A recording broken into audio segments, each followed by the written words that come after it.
তোমাদের জন্য হোমমেড ফিরনি রেসিপি নিয়ে চলে এসেছি। এত ভালো হয়েছিল খেতে, কি বলবো, নিজেরাই দেখে নাও।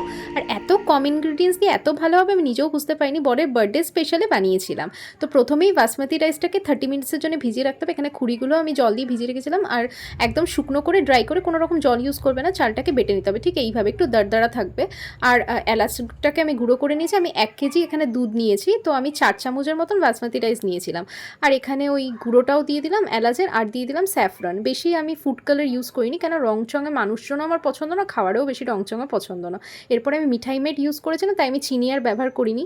জাল দিয়ে একদম ঘন করে নিতে হবে। আর তারপরে এই খুঁড়িগুলোতে ঢেলে দিয়ে ড্রাই ফ্রুটস দিয়ে দিয়েছিলাম, কাজু বাদাম আর আলমন্ড। খেতে জাস্ট ফাটাফাটি, চাইলে এমনিও খেতে পারো, কিছুক্ষণ রেখে আমি ফ্রিজে রেখেই খেয়েছিলাম।